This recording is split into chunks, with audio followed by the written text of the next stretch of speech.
За өмнө нь бас яг иймэрхүү чиглэл, иймэрхүү арга хэмжээ ер нь бас засгийн газар л өгч исэн тохиолдол байна уу?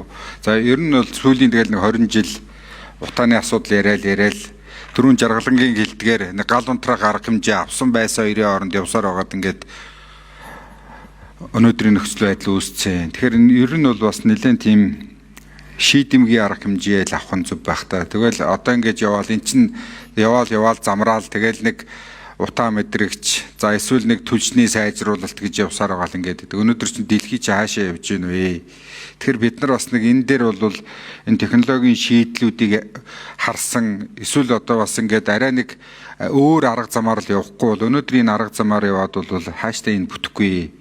Тийм учраас энэнийг бол бүр ингээд ийм чиглэл өгчөөснөөс энийг эргэж сайн хараад бүр одоо энэ технологийн шийдлүүдийг харсан за тодорхой хугацаатай 3 жил гэдэг ч юм уу 2 жил 5 жилийн хугацаанд түрүүний тэр газны асуудал ярьж байна. За одоо энэ цахилгаан станцын асуудал байж байна. Бүр нэг иймэрхүү иж бүрдлэр нь харсан чиглэл байвал яад юм бэ? Тэгж болох уу гэж асууя.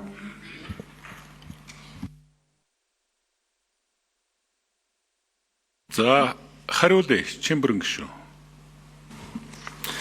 За би бас банк орооны гишүүдэд баярлж байна. Ер нь бол энэ утаагүй болчих гэсэн ийм 3 жилийн том төлөвлөгөөн дээр л ер нь анхаараа л гэсэн үүрэг өгөөд байна шүү дээ. Тэгэхээр бид ч гэсэндээ бас энэ ер нь одоо нийслэлээс ахуулаад Монгол улсад даяараа 3 жилийн хугацаанд нэгт түүхийн нөөцнөөсөө салжчихсан. Хоёрт нийслэл нь энэ төвжирлийн асуудлаа шийдчихсэн. Гуравт утаагүй болчихсон байх нь бол одоо бидний одоо энэ хууль санаачлагч хууль батлах байгууллагын хувьд бол бас том зорилго байх ёстой. За өмнөх тохиолдол байна, туршлага байна. Өмнөх туршлагад бол одоо би өөрөө яг эмийн тухай төр хороог ахалж ажиллаж за мөн одоо засгийн газарт чиглэл өгсөн, тайлангаа тавих үүрэг өгсөн. Өнгөрсөн намрын чуулганаар би тайланг байнгын орон дээр сонсохтой байсан. Одоо хүртэл тайлангаа өгөөгүй засгийн газар явж л байна. Тийм учраас бид ер нь энэ парламент өөрөө энэ хянан шалгах тогтолцоогоо илүү хүчтэй болгож өөрснийхөө одоо өөрт байгаа энэ зүйлээ ажил болгож л байхгүй бол ялангуяа байнгын хороо одоо ахалж байгаа дарга нар энэ дээр онцгой анхаарахгүй бол ингээд яад ингээд явчих гэдэг юм үүсчихвээ. Тэгээд нөгөө том улс төрийн манлайлал байхгүй болчиход энэ ажлууд нь хийгдэхгүй байгаад 3 жил өнгөрөх юм бол бид энд суугаад юугаа хийх вэ? Яг ийм тохиолдол одоо гарсан учраас би бас энэ дээр бүр хариуцлагатайгаар бас хэдүүлээ энэ дээр нэгтгэх, шаарддаг, тайлангийн тавиулдаг.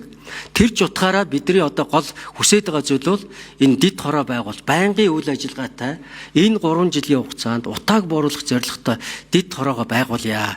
Энийний хуулийн гаргалагын байнгын хороогоороо гишүүдээрээ бүгдээрээ нийлж байгаад энийг батлуулъя. Нэмэлт өөрчлөлт гаргаад тэгээд дид хороо байгуулах эрхээ аваад дид хороогоо байгуулад тэгээд одоо хавар намрын чуулга бүрэн дээр хийж байгаа ажил утааг бууруулах зорилго ажлуудыг байнга сануулдаг, байнга тайлан авдаг ийм хяналтын тогтолцоог ажилуулъя.